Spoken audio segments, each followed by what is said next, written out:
Hello, আসসালামু আলাইকুম viewers, কেমন আছেন সবাই? গুড নুন বা শুভ দুপুর সবাইকে। ভিউয়ার্স, আসলে আজকে আমার মেয়ে এখন বান্ধবীকে নিয়ে রান্না করছে। কি রান্না করছে? ঝাল নুডলস, কোরিয়ান ঝাল কি নুডলস আছে বলে সেটা এখন রান্না করছে। এটার মধ্যে ওরা আবার আলু দিচ্ছে দেখলাম বলে। তো আমি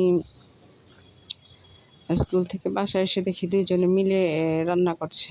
এখন এই নুডলসটাকে সেদ্ধ করে দেন এই যে কাঁচামরিচ আর হচ্ছে কিছু সবজি দিয়ে নুডলসের মশলা দিয়ে এই সবজিটাকে একটু ভেজে নিচ্ছে। তো আর এ পর্যায়ে এদিকে নুডলসের মধ্যে দিয়ে দিচ্ছে হচ্ছে সব রকমের মরিচের গুঁড়া আর হচ্ছে কাঁচামরিচ কিছু দিয়ে দিচ্ছে, আর হচ্ছে অনেকগুলো কাঁচামরিচ দিয়েছি ব্যাস। আর হচ্ছে যে নুডলসের মশলাটা দিয়ে দিয়েছে, দিয়ে খুব নেড়ে চেড়ে একদম মশলা বেশি পরিমাণে দিয়েছিল হচ্ছে নুডলসের মশলা। এটা ঝাল নুডলস, আমি জানি না এটা আদৌ কী নুডলস। ওরা তো নিজেরাই রান্না করে খাচ্ছে। তো ঝাল নুডলস আমার মেয়ে খায়, পছন্দ করে। সেই কী যেন নাম সেটা আমি জানি না ঠিক। নুডলস আমার এত পছন্দের না, এই বিষয়ে আমার কোনো আগ্রহ নাই। তো এটা রান্না করে এই যে দেখুন এখন তারা খেয়ে নিচ্ছে। এটাতে আবার নুডলস আবার চিংড়ি মাছও দিয়েছে। তো আমি রান্না করছিলাম আজকে চিংড়ি মাছের ঝোল, হচ্ছে বেগুন আলু ডাঁটা দিয়ে চিংড়ি মাছের ঝোল খেতে চেয়েছে সবাই। কচুর শাক রান্না করে রেখেছে আম্মা, আর আমি হচ্ছে যে বেগুন কেটে নিচ্ছি, আলু বেগুন আর হচ্ছে ডাঁটাগুলো আম্মা সেদ্ধ করে রেখেছিল। তো আমি এসে চুলাতে প্যান বসিয়ে দিয়ে দিলাম হচ্ছে আদা বাটা রসুন বাটা।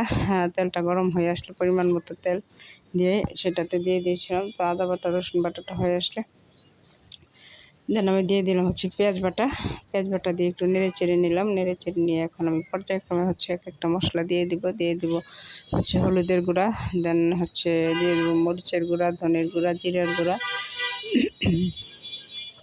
তেজপাতা।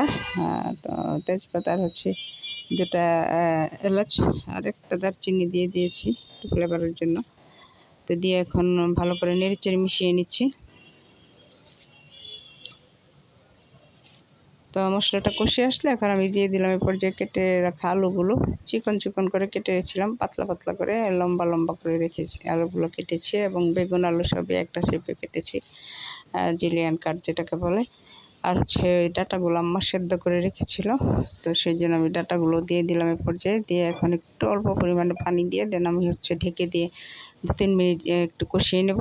দেন একটু 2-3 মিনিট কষিয়ে আসলে দেন আমি হচ্ছে চিংড়ি মাছগুলো দিয়ে দেবো। ভিউয়ার্স, যেহেতু চিংড়ি মাছগুলো খুব দ্রুত সেদ্ধ হয়ে যায়, তাই চিংড়ি মাছগুলো একটু অপেক্ষাকৃত পরে দিতে হয়। তো এই যে দেখুন কষিয়ে এসছে, এখন এই পর্যায়ে আমি হচ্ছে দিয়ে দিব হচ্ছে চিংড়ি মাছগুলো। চিংড়ি মাছগুলোর সাইজই বড়, বাট এটি গলদা বা বাগদা চিংড়ি না, একটা আমাদের দেশীয় চিংড়ি হচ্ছে একটু বড় সাইজের, মিডিয়াম সাইজের চেয়ে একটু বড়। তো হচ্ছে দিয়ে দিলাম, দিয়ে এখন নেড়ে চেড়ে এখন একটু কষিয়ে নেব। আবারও 2-3 মিনিট কষিয়ে নিয়ে এখন একটু অল্প পরিমাণে ঝোল দিয়ে দেবো। যেহেতু ঝোল করছি, বেগুন আলু ডাঁটা দিয়ে চিংড়ি মাছের ঝোল খেতে চেয়েছে সবাই, তাই আমি হচ্ছে এই পর্যায়ে একটু ঝোল দিয়ে দেবো। তো দিয়ে দিলাম ঝোল। এখন ঝোল দিয়ে এখন ডেকে 5-7 মিনিটের মতো আমি একটু মিডিয়াম হাই হিটে জাল করে নেবো ভিউয়ার্স। তো এই যে দেখুন ঝোল দিয়ে দিচ্ছি, খুব বেশি দেয়নি আবার খুব কমও দেয়নি, যেটা একটু মাখা মাখার চেয়ে একটু বেশি থাকবে আর কি। তো ঝোলটা বেশ ভালো লেগে, এমনিতে তো আমরা চিংড়ি মাছটা ভুনা করে খাই, কিন্তু আজকে হচ্ছে ঝোল খেতে চেয়েছে। তো আমি এখন 5-7 মিনিট জাল করলাম। জাল করার পরে এই যে দেখুন আমার চিংড়ি মাছটা মোটামুটি হয়ে আসছে। এখন আমি আবারও একটু ডেকে দিয়ে দমে দেবো, দেন আমি হচ্ছে নামিয়ে নেবো। এই যে দেখুন দমে দেওয়ার পর আমার চিংড়ি মাছটা হয়ে আসছে এবং এর দেখতে খুবই ইয়াম্মি লাগছে। ভিউয়ার্স, তো আজকের ভিডিও পর্যন্তই। সবাই ভালো থাকবেন। ভিডিওটি ভালো লাগলে লাইক কমেন্ট শেয়ার করে পাশেই থাকবেন।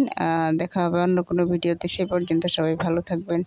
সবাইকে অসংখ্য ধন্যবাদ। আল্লাহ হাফেজ।